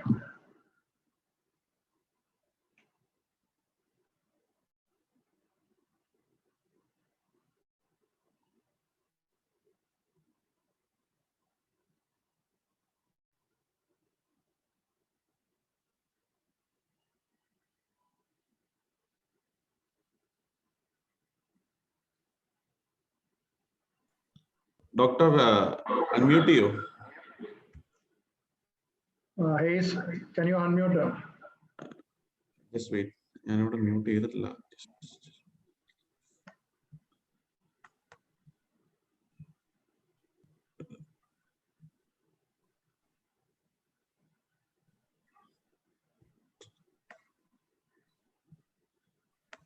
Doctor, unmute you. Yes, yes. Okay. Now you're audible. Yeah. എനിക്ക് മെസ്സേജ് വന്നായിരുന്നു, ഹോസ്റ്റിനെ അൺമ്യൂട്ട് ചെയ്യാൻ പറ്റുന്നു. Okay Okay. Sorry. ഓഡിബിൾ അല്ലേ? സോറി കേട്ടോ, എനിക്കൊരു Yeah, audible. ഓക്കെ. അപ്പോ അതാണ് ഞാൻ പറയുന്നത്, നമ്മൾ ഒരിക്കലും സെൽഫ് ട്രീറ്റ്മെന്റിലേക്ക് നമ്മൾ പോകാൻ നോക്കരുത്. ഓക്കെ, ഒരു ഡോക്ടറിനെ മാത്രമേ നിങ്ങളുടെ സിംറ്റംസും നിങ്ങളെ ഫിസിക്കലി കണ്ട് മനസ്സിലാക്കി നിങ്ങളുടെ ട്രീറ്റ്മെന്റ് ഡിസൈഡ് ചെയ്യാൻ പറ്റൂ. അതും കുറെ ബ്ലഡ് ടെസ്റ്റുകൾ ആവശ്യമുണ്ട്. അതിനനുസരിച്ച് മെഡിസിൻസ് നമ്മൾ എടുക്കാൻ പാടുള്ളൂ. ചിലവര് സ്റ്റിറോയിഡ് എടുക്കാൻ പറയും, ചിലവര് ബ്ലഡ് ക്ലോട്ട് ആവാതിരിക്കാൻ മരുന്ന് എടുക്കാൻ പറയും. അപ്പം അത് വേണ്ടിയവർക്ക് മാത്രമേ ആവശ്യമുള്ള കാര്യങ്ങളാണ്. അതൊരിക്കലും ഒരു നമ്മുടെ സോഷ്യൽ മീഡിയ വരുന്ന പോസ്റ്റുകൾ കണ്ട് ഒരിക്കലും നമ്മൾ സ്വന്തം സെൽഫ് ട്രീറ്റ്മെന്റിലേക്ക് പോകാതെ ഇരിക്കാൻ നമ്മൾ ശ്രമിക്കുക. ഓക്കെ, ഇനി അപ്പം ഞാൻ പറഞ്ഞു വന്നത്, അപ്പൊ നമ്മൾ പ്രിവെൻഷൻ കഴിഞ്ഞു, നമ്മൾ ടെസ്റ്റ് ചെയ്തു, നമ്മൾ ഡോക്ടർ പറയുന്നു ഓക്കെ നിങ്ങൾക്ക് ഹോം ഐസൊലേഷൻ അല്ലെങ്കിൽ വീടുകളിൽ തന്നെ നമുക്ക് നമ്മളെ ട്രീറ്റ്മെന്റ് കണ്ടിന്യൂ ചെയ്യാം എന്ന് പറയുന്നു. അങ്ങനെയാണെങ്കിൽ നമുക്ക് എന്ത് ചെയ്യാം, നമുക്ക് എന്ത് ചെയ്യാൻ പറ്റുമെന്ന് നമുക്ക് നോക്കാം. അപ്പം ഒന്ന് ഞാൻ പറഞ്ഞിരുന്ന തെർമോമീറ്ററും SpO2, അതായത് നമ്മുടെ സാച്ചുറേഷൻ ലെവൽ ഓക്സിജന്റെ അളവ് നോക്കാൻ ഒരു ഓക്സിമീറ്റർ വെച്ച് നമ്മൾ മോണിറ്റർ ചെയ്യാം. അതിന്റെ ഒപ്പം തന്നെ നമുക്ക് ചെയ്യാൻ പറ്റുന്ന ഒരു സിമ്പിൾ ടെസ്റ്റ് ആണ്, നമ്മുടെ ഓക്സിജന്റെ അളവ് ആദ്യം നോക്കുമ്പോൾ നമുക്കൊരു വാല്യൂ കിട്ടും, അത് 97, 98 ആയിരിക്കട്ടെ. ഇത് കഴിഞ്ഞ് 6 മിനിറ്റ് പേഷ്യന്റ് നടക്കാൻ പറയുക, റൂമിൽ തന്നെ, ആ വ്യക്തി ഇരിക്കുന്ന ഐസൊലേറ്റഡ് റൂമിൽ തന്നെ നടക്കുക. ഈ 6 മിനിറ്റിന് ശേഷം നമ്മൾ ഒന്നുകൂടി ഓക്സിജന്റെ അളവ് നോക്കുക. ഓക്കെ, ഈ സമയം 5% മേലിൽ നമുക്കൊരു ഓക്സിജൻ അളവ് കുറയുകയോ അല്ലെങ്കിൽ ശ്വാസം മുട്ടൽ കൂടുകയോ എല്ലാം ചെയ്യുകയാണെങ്കിൽ ഈ വ്യക്തിക്ക് അഡ്മിഷന്റെ ആവശ്യം ഉണ്ട്. പെട്ടെന്ന് തന്നെ ഹോസ്പിറ്റലിൽ കൊണ്ടുപോകാനുള്ള നമ്മുടെ ശ്രമങ്ങൾ നോക്കേണ്ടതാണ്. ഓക്കെ, അപ്പോൾ അങ്ങനെ ഒരു കാര്യം. അപ്പം നമ്മൾ ബേസിക് നമ്മൾ നോക്കേണ്ടത് ഡോക്ടറിന്റെ നിർദ്ദേശം പ്രകാരം മാത്രം നമ്മൾ ട്രീറ്റ്മെന്റ് എടുക്കുക. നമ്മൾ വീടുകളിൽ ഇരിക്കുമ്പോൾ ഈ ഒരു കാര്യങ്ങൾ നമ്മൾ ചെയ്ത് നമ്മുടെ ലെവൽ ഓഫ് ഓക്സിജൻ എല്ലാം അളവ് നോക്കുക, അത് മോണിറ്റർ ചെയ്യുക. നമുക്ക് ഇത് ചെയ്യാൻ പറ്റും. ഇനി നെക്സ്റ്റ് എന്ത് കഴിക്കാം? നമുക്ക് നല്ല പ്രോട്ടീൻ ഡയറ്റ്, അതായത് എഗ് വൈറ്റ്, ഏത്തയ്ക്ക, മുട്ടയുടെ വെള്ള കഴിക്കാം, ഏത്തയ്ക്ക കഴിക്കാം, പിന്നെ കരിക്കും വെള്ളം നല്ലതാണ്. അതിന്റെ കൂടെ നല്ല മീൻ കഴിക്കാം. എല്ലാ പ്രോട്ടീൻ നമുക്ക് കഴിക്കാൻ പറ്റുന്ന പൾസസ്, അത് എല്ലാം നമുക്ക് കഴിക്കാം. ഓക്കെ, അപ്പം അങ്ങനെ ഡയറ്റ് റെസ്ട്രിക്ഷൻ ആയിട്ട് പ്രത്യേകിച്ച് ഒന്നുമില്ല. ഫാറ്റി ഓയിലി ഫുഡ്സ് നമ്മൾ അവോയ്ഡ് ചെയ്യുക, അത് എല്ലാ അസുഖങ്ങൾ സമയത്തും അവോയ്ഡ് ചെയ്യുക. ഓക്കെ, അപ്പൊ അതൊന്ന്. പിന്നെ നമ്മൾ ഹോം റെമഡീസ് നമുക്ക് ചെയ്യാം, ഗാർഗ്ലിംഗ് അല്ലെങ്കിൽ സ്റ്റീം ഇൻഹലേഷൻ. അതൊന്നും ചെയ്യണ്ട എന്ന് ഞാൻ പറയുന്നില്ല. ഇനി ബ്ലാക്ക് ഫംഗസിന്റെ കാര്യം അത് ആ സമയത്ത് ഞാൻ പറഞ്ഞുതരാം. ഓക്കെ, അപ്പം അത് ഒന്ന് ഓർക്കുക. പിന്നെ നെക്സ്റ്റ് നമുക്ക് ഏറ്റവും ഇമ്പോർട്ടൻറ്റ്, പോസിറ്റീവ് ആണ് നമുക്ക്, അല്ലെങ്കിൽ ശ്വാസം മുട്ടലുണ്ട്, അല്ലെങ്കിൽ ടെസ്റ്റ് നമുക്ക് സിംറ്റംസ് ഉണ്ട്, നമുക്ക് ടെസ്റ്റ് ചെയ്യാൻ ചിലപ്പോൾ ഒരു ദിവസം എടുക്കും, അല്ലെങ്കിൽ ഉണ്ടെങ്കിൽ അങ്ങനെ എന്തെങ്കിലും ഉണ്ടെങ്കിൽ നമ്മൾ കിടക്കുമ്പോൾ പ്രോൺ വെന്റിലേഷൻ, അതായത് നമ്മൾ കമന്ന് കിടന്ന് ഉറങ്ങാൻ ശ്രമിക്കുക. ഓക്കെ, ഈ ഒരു കാര്യം നമ്മൾ നോട്ട് ചെയ്യുക. അപ്പം ഒന്ന് നല്ല പ്രോട്ടീൻ ഡയറ്റ് എടുക്കുക, പ്രോൺ വെന്റിലേഷൻ നോക്കുക, നമ്മുടെ ഓക്സിജൻ അളവൊക്കെ നോക്കുക. പിന്നെ ഏറ്റവും മെയിൻ വേറെ സംഭവം, ധാരാളം വെള്ളം കുടിക്കുക, വാട്ടർ, ആഡിക്വേറ്റ് ഓറൽ ഫ്ലൂയിഡ്സ് നമ്മൾ എടുക്കാൻ ശ്രമിക്കുക. അപ്പം ഇത്രയാണ് നമ്മുടെ ഹോം ഐസൊലേഷൻ അല്ലെങ്കിൽ ഹോം നമ്മുടെ ട്രീറ്റ്മെന്റിൽ ചെയ്യുന്നവര് ശ്രദ്ധിക്കേണ്ട കാര്യങ്ങൾ. ഓക്കെ, അപ്പം ഇനി അപ്പൊ നമ്മുടെ ട്രീറ്റ്മെന്റ് കഴിഞ്ഞു, പ്രിവെൻഷൻ കഴിഞ്ഞു. ഇനിയിപ്പോ നമ്മുടെ കോംപ്ലിക്കേഷൻ, ഇപ്പൊ ഒരു കോവിഡ് പോസിറ്റീവ് പേഷ്യന്റിനെ നമ്മൾ പറയുന്നത് 17 ഡേയ്സ് വരെ ആ വ്യക്തിക്ക് നമ്മൾ ഐസൊലേഷൻ, ഓരോ സ്റ്റേറ്റിലും പ്രോട്ടോകോൾ മാറും. ഇപ്പൊ നമ്മുടെ ഹോസ്പിറ്റലിലും 17 ഡേയ്സ് ആണ് പറയുന്നത്. ഒരു പേഷ്യന്റ് പോസിറ്റീവ് ആയി കഴിഞ്ഞാൽ ഇൻഫെക്ടിവിറ്റി ഇല്ലാതെ ഇരിക്കാൻ 17 ഡേയ്സ്. ഓക്കെ, അപ്പം യൂഷ്വലി സ്റ്റഡീസ് കാണിക്കുന്നത് 12 ഡേയ്സ് വരെയൊക്കെയാണ് ഇൻഫെക്ടിവിറ്റി. അപ്പൊ നമ്മൾ 14 ഡേയ്സ് കേരളത്തിൽ എനിക്ക് ഐസൊലേഷൻ പീരീഡ് പറഞ്ഞിട്ടുണ്ട്. പിന്നെ നമുക്കത് 17 ഡേയ്സ് എക്സ്റ്റെൻഡ് ചെയ്യാം. ഓക്കെ, ഇനി ഈ 17 ഡേയ്സ് നമ്മൾ കഴിഞ്ഞിട്ട് നമുക്ക് നമ്മൾ നോർമൽ റൂട്ടീൻ നമുക്ക് ചെയ്യാം. ഓക്കെ, ഇനി സ്റ്റേറ്റ് വൈസ് ഇതിന്റെ പ്രോട്ടോകോൾ മാറ്റമുണ്ട്. പക്ഷെ ഒരു കാര്യം മനസ്സിലാക്കുക, ആദ്യത്തെ ടെസ്റ്റ് പോസിറ്റീവായി രണ്ടാമത്തെ ഒരു കോവിഡിന്റെ ടെസ്റ്റിങ്ങിന്റെ ആവശ്യം നമുക്കില്ല. കാരണം മിക്കവരിലും അല്ലെങ്കിൽ ഒരു ഹ്യൂജ് നമ്പർ ഓഫ് പോപ്പുലേഷനിലും നമുക്ക് പേഷ്യന്റ് 3 മാസം വരെ പോസിറ്റീവ് ആയിരിക്കാം. പക്ഷെ ആ ഒരു 17 ഡേ കഴിഞ്ഞാൽ വരുന്ന പോസിറ്റിവിറ്റി എന്ന് വെച്ച് കഴിഞ്ഞാൽ ചത്ത virus, dead viral load shedding മാത്രമാണ്. ഓക്കെ, അപ്പൊ അത് നമ്മൾ ഒരു ടെസ്റ്റ് നെഗറ്റീവ് ആയില്ല, ഇപ്പൊ കോംപ്ലിക്കേഷൻ, അതൊരു തെറ്റായ ഒരു രീതിയാണ് നമ്മൾ പേഷ്യന്റിനെ അപ്രോച്ച് ചെയ്യുന്നത്. ഓക്കെ, ഇനി അപ്പൊ കോംപ്ലിക്കേഷൻ ഞാൻ പറയുകയാണെങ്കിൽ ബ്ലഡ് ക്ലോട്ട് ആകുക, ഇതാണ് ഒരു മെയിൻ കോംപ്ലിക്കേഷൻ കോവിഡിന്റെ. ഓക്കെ, അപ്പം അതിന്റെ റിസൾട്ട് ആയിട്ട് പേഷ്യന്റ് ഹാർട്ട് അറ്റാക്ക് വരാം, മയോകാർഡിയൽ ഇൻഫാക്ഷൻ MI, അല്ലെങ്കിൽ സ്ട്രോക്ക് വരാം, അല്ലെങ്കിൽ പൾമണറി എംബോളിസം, ലങ്സിന്റെ വെസൽസിൽ ബ്ലഡ് കട്ട പിടിക്കാം, പിന്നെ കാലുകളുടെ വെസൽസിൽ കട്ട പിടിക്കാം, നമ്മുടെ ഇൻറ്റസ്റ്റൈൻസിന് കൊടുക്കുന്ന ബ്ലഡിൽ അക്യൂട്ട് മെസെൻട്രിക് ഇസ്കീമിയ എന്ന് പറയുന്ന കോംപ്ലിക്കേഷൻ വരാറുണ്ട്. അപ്പൊ ഇതൊക്കെയാണ് ബേസിക് ഉണ്ടായിരുന്ന കോംപ്ലിക്കേഷൻ. ഇനി ഇപ്പൊ നമുക്ക് കാണുന്ന ഒരു പുതിയൊരു കോംപ്ലിക്കേഷൻ ആണ് മ്യൂക്കോർമൈക്കോസിസ് അല്ലെങ്കിൽ ബ്ലാക്ക് ഫംഗസ് എന്ന് പറയുന്ന പുതിയൊരു അസുഖം. ഓക്കെ, അപ്പം ഇത് ഒരു കാര്യം ആദ്യം മനസ്സിലാക്കുക, ഇതൊരു പകർച്ചവ്യാധി അല്ല. ഓക്കെ, ഇത് ഒരു പേഷ്യന്റിന് നമ്മൾ ക്രിട്ടിക്കലായ പേഷ്യൻസിന് ഡയബറ്റിസ് വരികയും അല്ലെങ്കിൽ ഡയബറ്റിസ് ഉള്ള ഒരാൾക്ക് അൺകൺട്രോൾ ഡയബറ്റിസ് ആയി മാറുകയും സ്റ്റിറോയിഡ് മരുന്നുകൾ ഓവർ യൂസ് മൂലം അല്ലെങ്കിൽ പ്രോപ്പർ മെഡിക്കേഷൻ പ്രോട്ടോകോൾ ഫോളോ ചെയ്യാതെ ഒരു ട്രീറ്റ്മെന്റുകൾ കാരണം അൺകൺട്രോൾ ഡയബറ്റിസ് വരുമ്പോൾ ഉണ്ടാകുന്ന ഒരു കോംപ്ലിക്കേഷൻ ആണ് മ്യൂക്കോർമൈക്കോസിസ്. ഓക്കെ, അപ്പം ബ്ലാക്ക് ഫംഗസ് നമുക്ക് എങ്ങനെ മനസ്സിലാക്കാം? ഒന്ന്, യൂഷ്വലി സിംറ്റംസ് എന്തൊക്കെയാണെന്ന് വെച്ച് കഴിഞ്ഞാൽ മൂക്കൊലിപ്പ്, മൂക്കിൽ വേദന, കണ്ണുകളിൽ ചുവപ്പുണ്ടാകുക, ഈ ഭാഗത്ത് കവിളിന്റെ ഈ ഭാഗത്ത് വേദന, കണ്ണിന് ചുറ്റുമല്ല കണ്ണിന് പിറകിൽ വേദന, പല്ലില് വേദന, മൂക്കിൽ കൂടെ ബ്ലാക്ക് കളറോ അല്ലെങ്കിൽ ബ്രൗൺ കളർ ഡിസ്ചാർജ് വരിക, പിന്നെ മൂക്കിൽ കൂടെ രക്തം വരിക. അപ്പൊ ഇതൊക്കെയാണ് യൂഷ്വൽ സിംറ്റംസ്. അപ്പൊ ഇങ്ങനെയുള്ള ഒരു പോസ്റ്റ് കോവിഡോ അല്ലെങ്കിൽ കോവിഡ് ഇപ്പൊ ഉണ്ടായിരിക്കുന്ന അല്ലെങ്കിൽ കോവിഡ് റിക്കവർ ആയ പേഷ്യൻസ്, ഇവർക്ക് ഈ ഡയബറ്റിസ് അൺകൺട്രോൾ ആയിരിക്കെ ഈ കോംപ്ലിക്കേഷൻ വരാൻ ചാൻസ് ഉണ്ട്. ഒന്ന്, ഇത് പിന്നെ മനസ്സിലാക്കുന്നത് ഇത് പകർച്ചവ്യാധി അല്ല, പക്ഷെ ഇത് എത്രയും പെട്ടെന്ന് സിംറ്റംസ് ഉണ്ടോ അത്രയും പെട്ടെന്ന് ട്രീറ്റ്മെന്റ് ചെയ്താൽ ഇത് പെട്ടെന്ന് നമുക്ക് ക്യൂർ ചെയ്യാൻ പറ്റും. അല്ലെങ്കിൽ ഇത് ഭയങ്കര ഇൻവേസീവ് അസുഖമാണ്. ക്യാൻസർ പോലൊരു അസുഖം ഇൻവേസീവ് ആണ്, അതായത് സ്പ്രെഡ് ചെയ്യും. മൂക്കിന്റെ അകത്ത് സൈനസിനകത്തുനിന്ന് കണ്ണിലേക്കും ബ്രെയിനിലേക്കും പോയി കഴിഞ്ഞാൽ പേഷ്യന്റ് കണ്ടീഷൻ വേർസൺ ചെയ്യും, മരണപ്പെടുകയും ചെയ്യാം. ഓക്കെ, അപ്പൊ അതുകൊണ്ടാണ് ഇതൊരു മേജർ ഒരു കോംപ്ലിക്കേഷൻ ആയിട്ട് ഇപ്പൊ നമ്മൾ കാണുകയും എത്രയും വേഗം നമ്മൾ അതിന്റെ ട്രീറ്റ്മെന്റ് എടുക്കേണ്ട ആവശ്യമുണ്ട്. ഓക്കെ, അപ്പം ഒരിക്കലും ഇങ്ങനെ ഒരു കോവിഡ് പേഷ്യന്റ് നമ്മുടെ ഫാമിലിയിൽ ആർക്കെങ്കിലും ഇങ്ങനെയുള്ള സിംറ്റംസ് ഉണ്ടെങ്കിൽ എത്രയും പെട്ടെന്ന് പേഷ്യന്റിനെ ഒരു ഡോക്ടറിനെ കാണിക്കേണ്ട ആവശ്യമുണ്ട്. സ്പെഷ്യലി ഒരു ENT സ്പെഷ്യലിസ്റ്റിനെ കാണിക്കുക. കോവിഡ് പോസ്റ്റ് കോവിഡ് അത് റിക്കവർ ആയ ഒരു പേഷ്യന്റ് ആണെങ്കിൽ ENT സ്പെഷ്യലിസ്റ്റിനെ കാണിക്കാം, അല്ലെങ്കിൽ നിങ്ങളുടെ കോവിഡ് ഡോക്ടർ ആരായിരുന്നോ ആ ഫിസിഷ്യനെ വിളിക്കുകയോ അല്ലെങ്കിൽ എത്രയും വേഗം ഒരു ഹോസ്പിറ്റലിൽ എത്തിക്കാൻ ശ്രമിക്കുക. അപ്പം എനിക്ക് തോന്നുന്ന ഒരു ബ്രീഫ് ഐഡിയ നിങ്ങൾക്ക് കിട്ടി. ഇനി എന്തെങ്കിലും സംശയം ഉണ്ടെങ്കിൽ നമുക്ക് ഒരു ക്വസ്റ്റ്യൻ ആൻസർ സെഷനിലേക്ക് നമുക്ക് പോകാം. Thank you, Doctor. Doctor, one more thing I would like to stress is like importance of vaccination. Okay, I'm very sorry. അത് ഞാൻ പറയാൻ വിട്ടുപോയാണ്. അപ്പൊ വാക്സിനേഷൻ ഇപ്പൊ നമുക്ക് ഇന്ത്യയിൽ ഇപ്പം ലഭിച്ചിരിക്കുന്നത് ഇതുവരെ രണ്ട് തരം വാക്സിൻ ആയിരുന്നു. ഒന്ന് കോവിഷീൽഡ്, കോവാക്സിൻ. ഇതിന് കുറെ മിത്തുകളുണ്ട്. അതായത് ഇത് കോവാക്സിൻ ആണ് ബെറ്റർ, കോവിഷീൽഡ് ആണ് ബെറ്റർ. ഇപ്പൊ ഇന്ത്യയിൽ ഫൈസറിന്റെ വാക്സിൻ ഇല്ല, അല്ലെങ്കിൽ സ്പുട്നിക് വരുന്നുണ്ട്, Chinese vaccine is much better. അപ്പൊ ഇതെല്ലാം നമ്മൾ മാറ്റി വെക്കുക. നമുക്ക് അവൈലബിൾ ആയിട്ടുള്ള വാക്സിനേഷൻ ഏതാണോ അത് എത്രയും വേഗം നമ്മൾ അഡ്മിനിസ്റ്റർ ചെയ്യാൻ നോക്കുക. ഓക്കെ, കാരണം കോവിഡ് പോസിറ്റീവ് പേഷ്യൻസ്, വാക്സിനേഷൻ കഴിഞ്ഞ കോവിഡ് പോസിറ്റീവ് പേഷ്യൻസിന്റെയും വാക്സിൻ കഴിയാത്ത പേഷ്യൻസിന്റെയും നമ്മളൊരു ലങ് കമ്പയർ ചെയ്യുകയാണെങ്കിൽ മച്ച് വേഴ്സർ ആണ് ഒരു കോവിഡ് വാക്സിനേഷൻ എടുക്കാത്തൊരു പേഷ്യന്റ്. ഇനി ഏത് വാക്സിൻ ആയിക്കോട്ടെ, കോവിഷീൽഡ് ആയിക്കോട്ടെ, കോവാക്സിൻ ആയിക്കോട്ടെ, ഏത് വാക്സിൻ ആയിക്കോട്ടെ. അപ്പം നമ്മുടെ മെയിൻ ഉദ്ദേശം കോവിഡ് വരാതിരിക്കാനല്ല, പക്ഷെ കോവിഡിന്റെ സിവിയറിറ്റി റെഡ്യൂസ് ചെയ്യാൻ വേണ്ടിയാണ്. ഓൾറൈറ്റ്, അപ്പം നമ്മൾ ഏറ്റവും ഇമ്പോർട്ടന്റ് അത് മനസ്സിലാക്കുന്നത് കോവിഡിന്റെ സിവിയറിറ്റി കുറയ്ക്കാൻ വാക്സിനേഷൻ സഹായിക്കും. ഫോർ എക്സാമ്പിൾ, ഞാൻ ഒരു പോസിറ്റീവ് പേഷ്യന്റ് ആയിരുന്നു. March 15 ഞാൻ പോസിറ്റീവ് ആയിരുന്നു. പക്ഷെ ഞാൻ പോസ്റ്റ് 2 ഡോസ് വാക്സിനേഷൻ കഴിഞ്ഞതുകൊണ്ട് എന്റെ സിംറ്റം വളരെ മൈൽഡ് ആയിരുന്നു.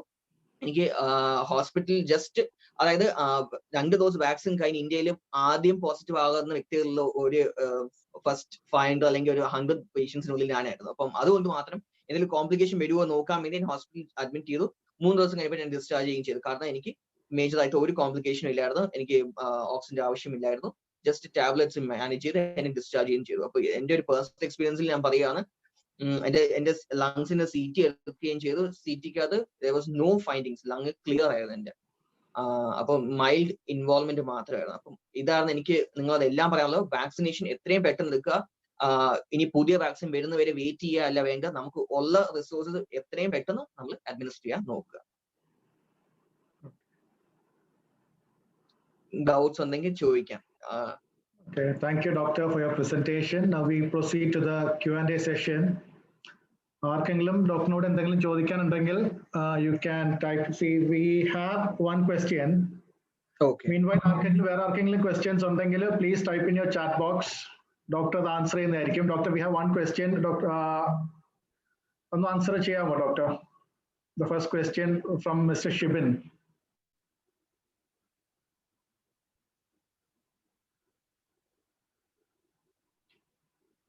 Okay. Shibin ചോദ്യം, are asymptomatic patients less contagious? Are pre-symptomatic people less contagious? Okay. പിന്നെ ചോദിച്ചിരിക്കുന്നത്, what is the most promising vaccine in development right now? Okay. അപ്പം എനിക്ക് പറയാനുള്ളത്, നമുക്ക് asymptomatic, pre-symptomatic എന്ന് നമ്മൾ ക്ലാസിഫൈ ചെയ്തതിനെക്കാട്ടി ബെറ്റർ കണ്ടേജിയസ് എന്ന് വെച്ചാൽ യെസ് ഡെഫിനറ്റ്ലി ഈ ഒരു വൈറസ് ഒരു പേഷ്യന്റ് അതായത് ഉള്ളിൽ വൈറസ് ചെന്നിട്ടുണ്ടെങ്കിൽ ആ വ്യക്തിക്ക് എത്രയും പെട്ടെന്ന് അതൊരു പേഷ്യന്റ് സിംറ്റം വരുന്നതിന്റെ ഒരു ദിവസം മുന്നേ, അതായത് ഇപ്പം ഇന്ന് എനിക്ക് പനി സ്റ്റാർട്ട് ചെയ്യുക അല്ലെങ്കിൽ തുമ്മൽ സ്റ്റാർട്ട് ചെയ്യും, ഫസ്റ്റ് സിംറ്റം ഡേ 1 സിംറ്റം ഇന്നാണെങ്കിൽ അതിന് ഒരു ദിവസം മുന്നേ ഞാൻ ട്രാൻസ്മിറ്റ് ചെയ്യാൻ തുടങ്ങി. അസുഖം ഒരു ദിവസം മുന്നേ പകരാൻ എന്ന് വെച്ചാൽ ഇത് ട്രാൻസ്മിഷൻ ഞാൻ സ്റ്റാർട്ട് ചെയ്തു വരും. അപ്പോ അത് കുറവാന്ന് ഒരിക്കലും നമുക്ക് പറയാൻ പറ്റില്ല. അങ്ങനെ ഒരു കാര്യമില്ല. കാരണം തുമ്മുമ്പോഴും സംസാരിക്കുമ്പോഴും എല്ലാം നമ്മുടെ ഓറൽ ക്യാവിറ്റിയിൽ നിന്നും നേസൽ ക്യാവിറ്റിയിൽ മൂക്കിൽ നിന്നും വായിൽ നിന്നും എല്ലാം വൈറസ് ഷെഡ് ചെയ്യുക ചെയ്യുന്നത്. അത് സ്പ്രെഡ് ചെയ്യാനുള്ള എല്ലാ ചാൻസും ഉണ്ട്. അതിനാണ് നമ്മൾ പറയുന്നത് വീക്കുകളാണെങ്കിൽ പോലും നമുക്ക് ഡിസ്റ്റൻസ് ഇടാൻ പറ്റുമെങ്കിൽ അത് ചെയ്യുക, മാസ്ക് ധരിക്കുക, പ്ലസ് പുറത്തു പോകുമ്പോൾ ഡെഫിനറ്റ്ലി നമ്മൾ സോഷ്യൽ ഡിസ്റ്റൻസിങ്, ഏറ്റവും മെയിൻ കാര്യം സോഷ്യൽ ഡിസ്റ്റൻസിങ് നമ്മൾ പാലിക്കുക. ഓക്കെ, അപ്പൊ പ്രീസിംപ്റ്റമാറ്റിക് അല്ലെങ്കിൽ ഏസിംപ്റ്റമാറ്റിക് പേഷ്യൻസ് ലെസ് കണ്ടേജിയസ് എന്ന കാര്യം ഇല്ല, എല്ലാവരും കണ്ടേജിയസ് തന്നെ. ഓക്കെ, നമ്മൾ കാണുന്ന എല്ലാ പേഷ്യന്റും അല്ലെങ്കിൽ നമ്മൾ മുന്നിൽ വരുന്ന ഓരോ വ്യക്തിയും പോസിറ്റീവ് ആണെന്ന് തന്നെ നമ്മൾ കണ്ട് നമ്മൾ നമ്മുടെ സോഷ്യൽ ബിഹേവിയർ നമ്മൾ അതുപോലെ അഡ്ജസ്റ്റ് ചെയ്യുക. നെക്സ്റ്റ്, ഏറ്റവും promising vaccine as of now എനിക്ക് എൻ്റെ ഒരു ഇത് ഇപ്പൊ നമ്മുടെ ഇന്ത്യയിൽ അവൈലബിൾ സ്റ്റഡീസ് കാണിക്കുന്നത് കോവാക്സിൻ ഇസ് ലിറ്റിൽ ബെറ്റർ എന്നൊരു സ്റ്റഡീസ് കാണിക്കുന്നുണ്ട്. പക്ഷെ ഇതിന്റെ സ്റ്റഡി നമ്പേഴ്സ് എല്ലാം അത്രയും വലിയ ഒരു റിസർച്ച് നടന്നിട്ടില്ല. പക്ഷെ ഡെഫിനറ്റ്ലി കോവിഷീൽഡും കോവാക്സിൻ ഈക്വൽ എഫിക്കസി എന്നാണ് പറയുന്നത്. ഇനി ഫൈസറിന്റെ US vaccination has shown better results than the Indian ones. അത് പറയാൻ പറ്റും. ഓക്കെ, അപ്പൊ അത് ഇനി next question. Doctor, third question is from Mr. Brian George. How long should a COVID-19 recovered patient wait before getting vaccinated? Yeah, very good question. 45 days. 45 days ആണ് നമ്മൾ wait ചെയ്യേണ്ടത്. ഒരു Covid positive patient symptom onset, അതായത് ആ patient എന്ന് symptom onset വന്നോ അന്ന് മുതൽ 45 ഡേയ്സ് വരെ വെയിറ്റ് ചെയ്യുക. അതിനുശേഷം മാത്രം വാക്സിനേഷൻ എടുക്കാം. നമ്മൾ ഇപ്പോഴത്തെ 2 വാക്സിൻ എടുക്കാം, കോവിഷീൽഡും കോവാക്സിനും. 2 വാക്സിനും നമുക്ക് 45 ഡേയ്സ് കഴിഞ്ഞ് നമുക്ക് എടുക്കാൻ പറ്റും. Okay, Doctor, the next question is from Ms. Donna. Do the newspapers and other home delivered parcels carry the virus? Okay, another question which is good.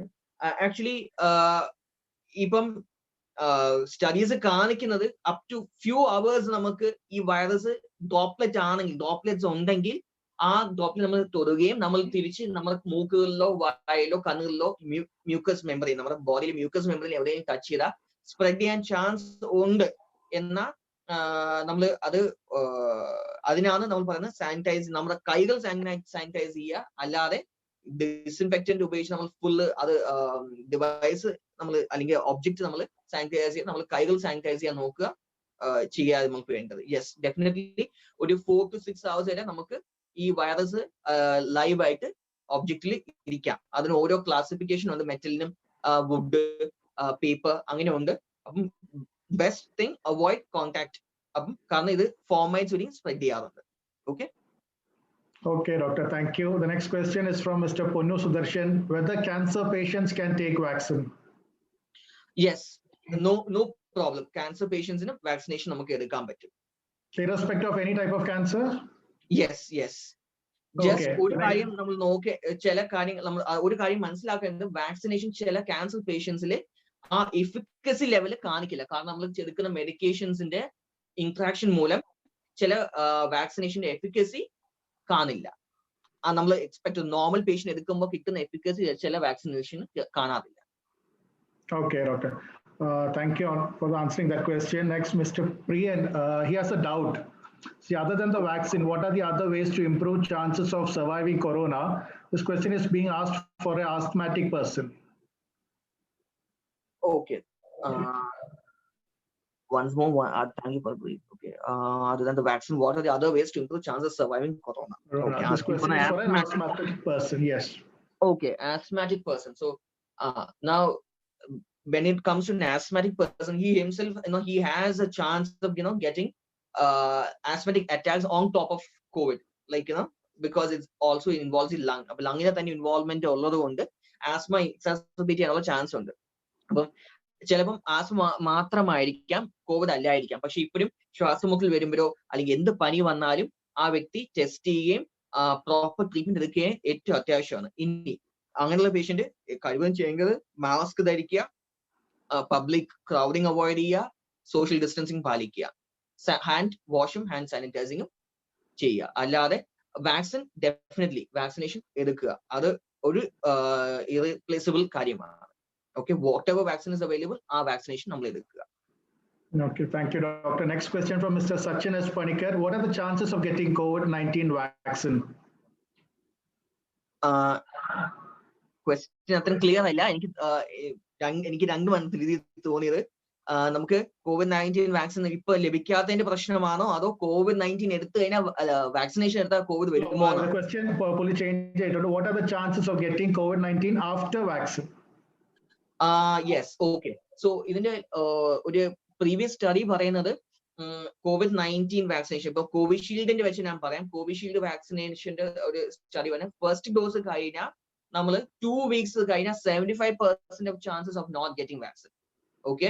ഇനി സെക്കൻഡ് ഡോസ് കഴിഞ്ഞ് 2 weeks കഴിഞ്ഞാൽ 90% of chance of not getting Covid. പക്ഷെ then also ആ 10% still exist. മനസ്സിലായി? ആ ഒരു നമുക്ക് 10% chance 2 dose vaccine എടുത്താൽ പോലും പിന്നെയും നിൽപ്പുണ്ട്. അതിനാൽ നമ്മൾ പഴയ എല്ലാ കാര്യങ്ങളും, മാസ്കും സോഷ്യൽ ഡിസ്റ്റൻസിങ്ങും അതുപോലെ തന്നെ കൈ കഴുകുന്നതും എല്ലാം നമ്മൾ പാലിക്കേണ്ടതാണ്. Okay, thank you. Next question is from Mr. Sachu S. Is black fungus specific to diabetic patients or is it more prone in diabetic patients? Okay, that's a very good question actually. Diabetic patientsലാണ് ഇത് more prone. കാരണം uncontrolled sugar levels നമ്മുടെ ഈ fungus, അതായത് mucormycosis എന്ന് പറയുന്ന ഫംഗസിനെ grow ചെയ്യാൻ ഭയങ്കര ഒരു ഫേവറബിൾ സിറ്റുവേഷൻ ഉണ്ടായി കൊടുക്കുക നമ്മുടെ ശരീരം. അപ്പൊ അതിന്റെ റീസൺ ആണ് നമുക്ക് ഇത് വരുന്നത്. ഇത് നോർമൽ ആയിട്ട് നമ്മുടെ എയറിലുള്ള ഒരു ഫംഗസ് ആണ്. നോർമൽ പേഷ്യൻസിന് ഈ അസുഖം ബാധിക്കാറില്ല. ഇപ്പൊ ഈ നമ്മുടെ കമ്മ്യൂണിറ്റിയിലെല്ലാം ഈ ഫംഗസ് ഉണ്ട്. പക്ഷെ ഇപ്പൊ ഇത്രയും കൂടാൻ കാരണം ഈ ഒരു കോവിഡിന്റെ റിലേറ്റഡ് ആണ്. CAM എന്നാണ് പറയുന്നത്, കോവിഡ് അസോസിയേറ്റഡ് മ്യൂക്കോർമൈക്കോസിസ് എന്ന് പറയാം. ഓക്കെ, ബ്ലാക്ക് ഫംഗസിന്റെ ഇപ്പോഴത്തെ ഈ ഒരു കോവിഡ് റിലേറ്റഡ് ആണെന്ന് പറയുക. അപ്പം ഈ അസുഖം ഇപ്പൊ ഇത്രയും വരാൻ കാരണം ഒരു പ്രോപ്പർ ട്രീറ്റ്മെന്റ് എടുക്കാത്ത പേഷ്യൻസ്, എസ്പെഷ്യലി രോഗികൾ സ്വന്തമായി ട്രീറ്റ്മെന്റ് ചെയ്യുക, സ്റ്റിറോയിഡ് ഗുളികൾ തന്നെ കഴിക്കുക, അല്ലെങ്കിൽ ഡോസ് ഡോക്ടർ അഡ്വൈസിന് പകരം കൂടുതൽ എക്സ്ട്രാ ഡോസ് കഴിക്കുക, അല്ലെങ്കിൽ ഹോസ്പിറ്റലുകളിലും അൺവാണ്ടഡ് അബ്യൂസ് ഓഫ് നമുക്ക് ചില ഇമ്യൂണോ മോഡുലേറ്റർ, ടോസിലിസുമാബ്, ചിലപ്പോൾ നിങ്ങൾ കേട്ട് കാണും, ടോസിലിസുമാബ്, ബെവസിസുമാബ്, അങ്ങനെയുള്ള മരുന്നുകളുടെ ഒരു അനാവശ്യമായ ഉപയോഗം. അപ്പം ഇത് പേഷ്യന്റ് ഇമ്മ്യൂണിറ്റി കുറയ്ക്കുകയും ഈ അസുഖം ഈ ഫംഗസിന് വളരാനുള്ള സാധ്യത കൂട്ടുകയും ചെയ്യണം നമ്മുടെ ശരീരത്തിൽ. ഓക്കെ, അപ്പം ഡയബറ്റിക് പേഷ്യൻസിന് ഡെഫിനറ്റ്ലി അവർക്ക് റിസ്ക് ഉണ്ട്. അത് എല്ലാ ഡയബറ്റിക് അല്ല, കോവിഡ് കഴിഞ്ഞ ഡയബറ്റിക് പേഷ്യൻസിനാണ് ഇത് ഇപ്പം കൂടുതലും ഈ CAM എന്ന അസുഖം കണ്ടുവരുന്നത്. ഓക്കെ, കാരണം ഡയബറ്റീസ് മാത്രമല്ല, അവർക്ക് സ്റ്റിറോയിഡ് കൊടുത്തതിന്റെ സൈഡ് എഫക്റ്റുകളും അല്ലെങ്കിൽ ഇമ്മ്യൂണിറ്റി കുറവാവുകയും ചെയ്യുക. Okay, thank you, doctor. Next question from Ms. Aishwarya Babu. Are children at higher risk from COVID? അങ്ങനെ ഒരു ഏജ് ഗ്രൂപ്പ് നമുക്ക് പറയാൻ പറ്റില്ല. Children, adults, no age, no sex, എല്ലാവർക്കും കോവിഡിന്റെ എക്സ്പോഷറിന്റെ ചാൻസുകളുണ്ട്. അപ്പം ഒരു ഏജ് വെച്ച് നമുക്ക് ഒരിക്കലും നമുക്ക് കോവിഡിന്റെ എന്താ സിവിയറിറ്റിയോ അല്ലെങ്കിൽ സിവിയറിറ്റി യെസ് എൽഡർലി പേഷ്യൻസ് ആണ് കൂടുതൽ, അല്ലെങ്കിൽ വിത്ത് മോർ കോമോബിലിറ്റീസ്, അതായത് ഡയബറ്റീസോ ബ്ലഡ് പ്രഷറോ അല്ലെങ്കിൽ അങ്ങനെയുള്ള പേർക്കാണ് ക്യാൻസർ പേഷ്യൻസിന്, kidney transplant patients, kidney transplant wait ചെയ്യുന്ന പേഷ്യൻസ്, അവർക്കൊക്കെയാണ് കൂടുതലും റിസ്ക് ഉള്ളത്. പക്ഷെ പിള്ളേരിൽ അതായത് ചിൽഡ്രനിൽ നമുക്കൊരു ഏജ് റിലേറ്റഡ് ആയിട്ട് നമുക്ക് ഒരിക്കലും അവർക്ക് റിസ്ക് കൂടുതലാണെന്ന് പറയാൻ പറ്റില്ല. പക്ഷെ വൺ മോർ തിങ്, പിള്ളേരിൽ അതായത് കുട്ടികളിൽ ഈ ഒരു അസുഖം വന്നു കഴിഞ്ഞാൽ അവർക്ക് സിംറ്റംസ് മൈൽഡ് ആയിരിക്കാനാണ് ചാൻസ് കൂടുതൽ. ഓക്കെ, അവർക്ക് മൈൽഡ് ആയിട്ട് അസുഖം വരാറുള്ളൂ. Okay, thank you, Doctor. Next question from Mr. Sachin Panikar. Is COVID vaccine safe for pregnancy? Pregnancy related ആയിട്ട് ഇപ്പം ആക്ച്വലി സ്റ്റഡീസ് നടക്കുന്നുണ്ട്. വാക്സിനേഷൻ എടുക്കാം എന്നാണ് പറയുന്നത്. ഓക്കെ, വാക്സിനേഷൻ നമുക്ക് എടുക്കാം, പ്രഗ്നൻസിയിൽ വാക്സിനേഷൻ എടുക്കാം എന്നാണ് സ്റ്റഡീസ് കാണിക്കുന്നത്. നമ്മുടെ കോവിഷീൽഡും കോവാക്സിൻ രണ്ടും എടുക്കാം. Okay, Doctor.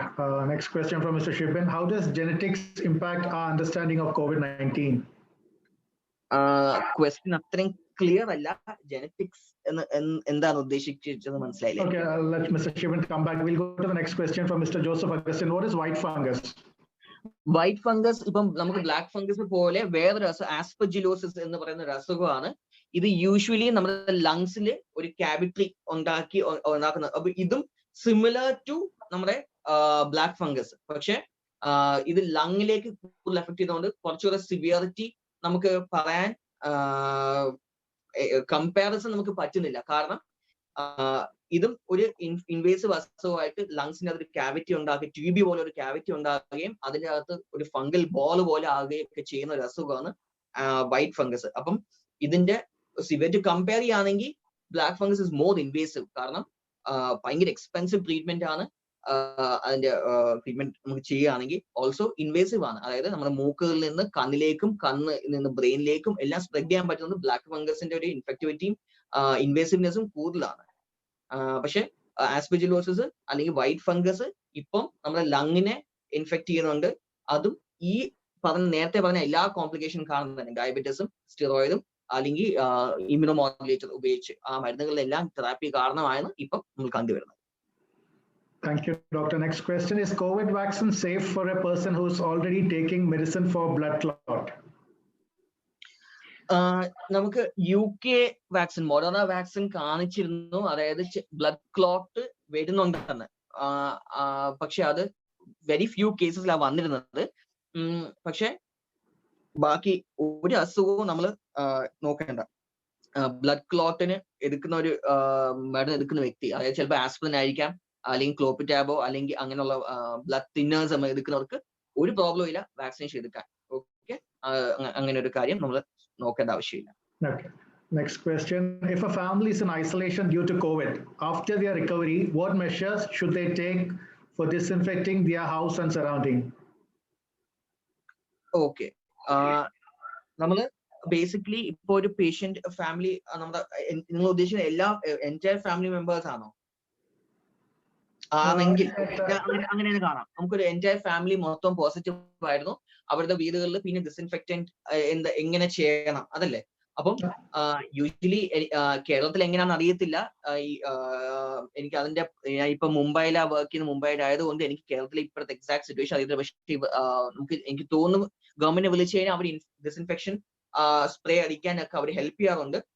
വീടിന്റെ അകത്താണെങ്കിൽ നമ്മൾ എല്ലാവരും ഒരേ സമയത്ത് പോസിറ്റീവ് ആയിരിക്കുകയാണെങ്കിൽ ഒരു 3 months വരെ ഒരു ഇമ്മ്യൂണിറ്റി നമുക്ക് എല്ലാവർക്കും ലഭിക്കുന്നുണ്ട്. ഈ ഒരു അസുഖത്തിന്റെ ആന്റിബോഡി ലെവൽ റൈസ് ആയിട്ട് നമുക്ക് ഇമ്മ്യൂണിറ്റി ലഭിക്കുന്നുണ്ട്. അപ്പം പിന്നെ ഒരു ചാൻസ് ഓഫ് ട്രാൻസ്മിറ്റിംഗ് നമ്മൾ തമ്മിൽ വരാൻ ചാൻസ് കുറവാണ്.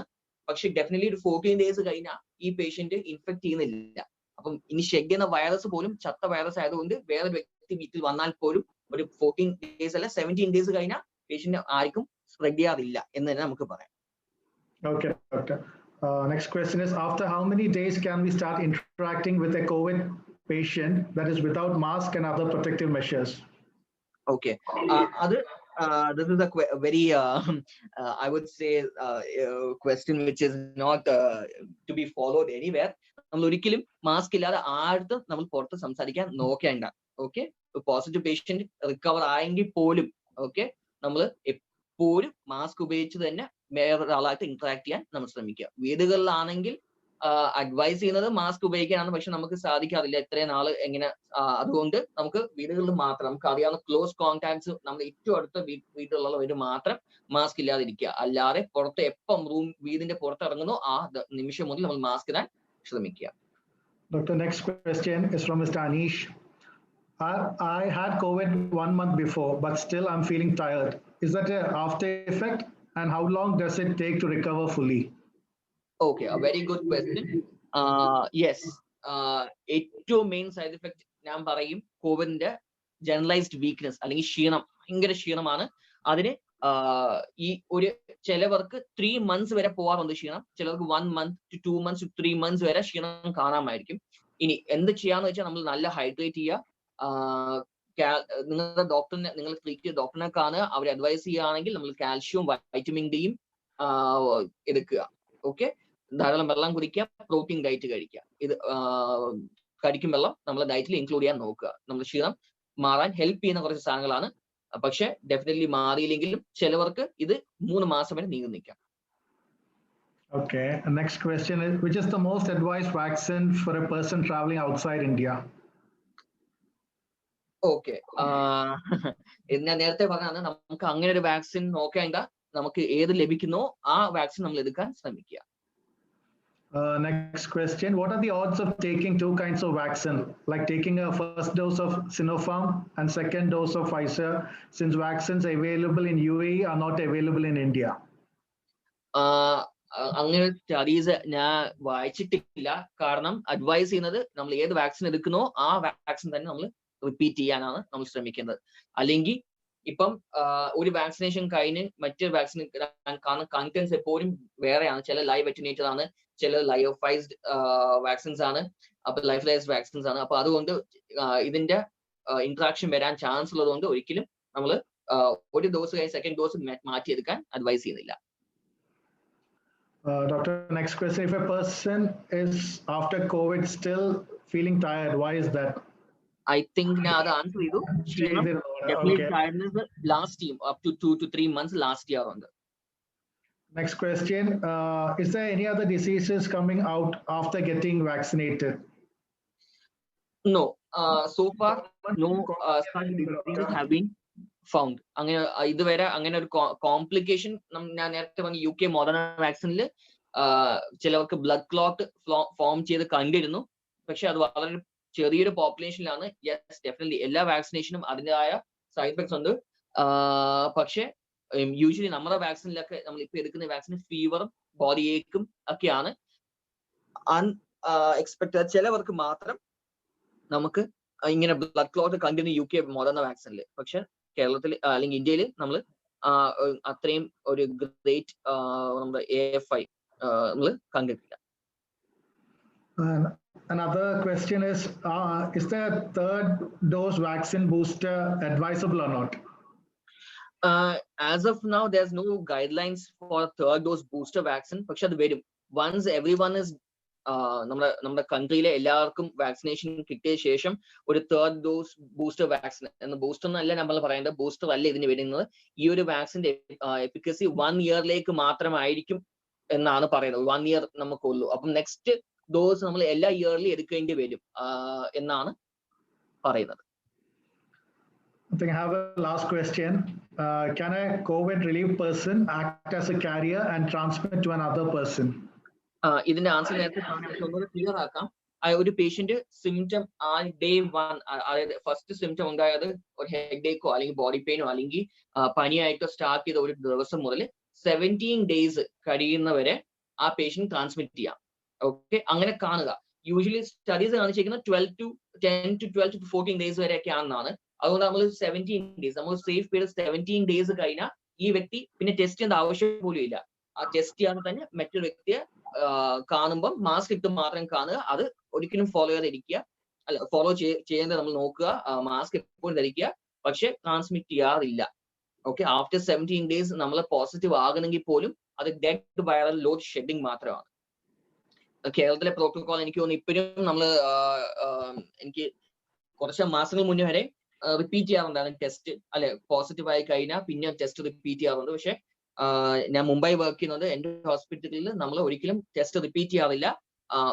ഒരിക്കൽ പോസിറ്റീവ് ആയി കഴിഞ്ഞാൽ 17 days കഴിഞ്ഞാൽ പേഷ്യന്റിന് അല്ലെങ്കിൽ ആ വ്യക്തിയെ തിരിച്ച് നമുക്ക് ഡ്യൂട്ടിക്ക് റെസ്യൂം ചെയ്യാനാണ് പറയുന്നത്. Okay, I think that was the last question, and we had a good number of questions. And we come Yes, I'm towards also the happy. the end of the Q&A session. Where are questions you can send your questions to our President Advocate Bijit Askan, or you can send your questions directly to royalsfoundation@gmail.com. We'll pass it on to doctor and get back with answers. Now we move on to the closing of this webinar. The participation was extremely very well. Young participants on there. And for the closing and the vote of thanks, I now invite upon our President Advocate Bijit Askan for the closing note. Hello, am I audible, George? Yes. Yes, thank you. ഇന്ന് നമുക്ക് നല്ലൊരു class, ഇത്രയും നല്ലൊരു class നമുക്ക് തന്ന doctor Mario Antony, emergency ഡിപ്പാർട്ട്മെന്റിലാണ് work ചെയ്യുന്നത്. Just after this class Mario Antony ഡോക്ടറിന് ഡ്യൂട്ടിക്ക് ജോയിൻ ചെയ്യണം. അപ്പൊ ഈ ഷോർട്ട് നോട്ടിൽ ഞങ്ങൾക്ക് ആനന്ദിന് ഒരു എമർജൻസി സിറ്റുവേഷൻ വന്നതുകൊണ്ടാണ്, ഡോക്ടർ ആനന്ദിന് എമർജൻസി സിറ്റുവേഷൻ വന്നുകൊണ്ടാണ് മാരിയോ ആന്റണി ജോയിൻ ചെയ്യാൻ സമ്മതിച്ചത്. അതിന് മാരിയോ ആന്റണിക്ക് നമ്മുടെ റോയൽസ് ഫൗണ്ടേഷന്റെ പേരിലും നമ്മുടെ എല്ലാവരുടെ പേരിലും വലിയ ഒരു താങ്ക്സ് ഞാൻ പറയുകയാണ്. അതേപോലെ ഇന്ന് ഈ മീറ്റിംഗിൽ പങ്കെടുക്കുന്ന മിസ് ഡോണ, അതുപോലെ മിസ് ജസ്റ്റീന, അതേപോലെ കുറെ ടീച്ചേഴ്സ് ഉണ്ട്. എനിക്ക് എല്ലാവരെയും ഒന്നും സ്ക്രീനിൽ കാണുന്നില്ല. അപ്പം എല്ലാവർക്കും റോയൽസ് ഫൗണ്ടേഷന്റെ പേരിലും എൻ്റെ വ്യക്തിപരമായ പേരിലും എൻ്റെ നന്ദി അറിയിക്കുന്നു. അതേപോലെ ആനന്ദിന്റെ ആണെങ്കിലും അതേപോലെ തന്നെ പുതിയൊരു വിഷയമായിട്ട് ഒരു വെബിനാർ ചെയ്യാൻ വേണ്ടിയുള്ള ഒരു ഫുൾ സപ്പോർട്ട് നമുക്ക് നിങ്ങളുടെ എല്ലാവരുടെ കയ്യിൽ നിന്ന് കിട്ടിയത് കൊണ്ട് നമ്മൾ ഇനിയും പുതിയ ഒരു വെബിനാറുമായിട്ട് ഓരോ പുതിയ വിഷയങ്ങളുമായിട്ട് വരാൻ ഞങ്ങൾക്കും ഒരു കമ്മിറ്റ്മെന്റ് കിട്ടി. അതുകൊണ്ട് thank you every one. Thank you all. Thank you for participating. Our webinar has come to an end. Thank you and good night. Stay home, stay safe, everyone. Thank you once Stay again. home.